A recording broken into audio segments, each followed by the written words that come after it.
Entendons maintenant la dernière partie du chapitre de probabilité, c'est la section 8.3, les probabilités géométriques. Donc, on va venir faire des calculs de probabilité dans des situations qui font intervenir des éléments de géométrie plutôt que des calculs de probabilité théorique. Donc, les probabilités vont faire intervenir des rapports. Donc, les probabilités géométriques font intervenir soit un rapport de longueur, soit un rapport d'air ou un rapport de volume. Donc, c'est ce qu'on appelle des probabilités géométriques où on va mettre en relation justement certaines longueurs, certaines aires ou certains volumes dans le contexte.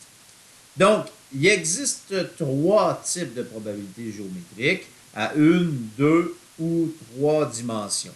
On va venir les illustrer dans les prochaines vidéos, justement, les probabilités géométriques de caractère de longueur, d'air et de volume. Donc, par exemple, le premier rapport, si on considère un objet géométrique à une dimension et un événement A, on va dire que la probabilité associée à cet événement A se calcule à l'aide du rapport qui est ici.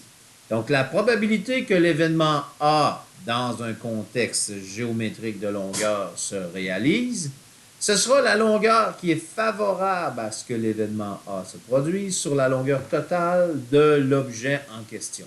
On verra un exemple là, où on parle justement d'une rail de train, etc. Donc, vous verrez dans un exemple comment on peut illustrer ça. Il y aura un deuxième exemple où on va parler des probabilités géométriques, mais à deux dimensions, donc dans une situation d'air. Donc, si on considère par exemple un objet géométrique à deux dimensions puis un événement A, alors la probabilité associée à la réalisation de l'événement A se calcule à l'aide du rapport suivant. Donc, la probabilité que l'événement A se réalise, on va rechercher dans notre situation l'aire qui est favorable à l'événement A, attendu, sur l'aire totale de l'objet.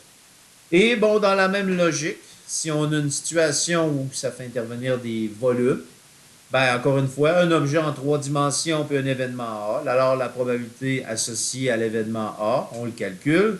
La probabilité que l'événement A se réalise, ben, on va chercher le volume qui est favorable à l'événement A et on va le diviser, on va le mettre en rapport avec le volume total de l'objet.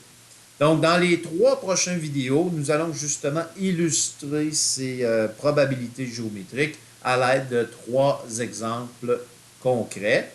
Peut-être en termes de précision, le dénominateur ici, le dénominateur ici, donc le diviseur dans chacune des situations, moi je l'appelle mon oméga géométrique.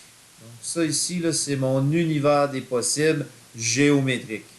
C'est pas tout à fait mathématique, mais c'est à quel endroit, quelles sont les possibilités en termes de longueur, quelles sont les possibilités en termes d'air, quelles sont les possibilités en termes de volume. Moi, je l'appelle mon oméga géométrique dans ma situation. Le diviseur va être mon oméga géométrique, mon univers des possibles dans une situation à une, deux et ici à trois dimensions. Donc, on va le voir avec les exemples qui vont suivre dans les prochaines vidéos.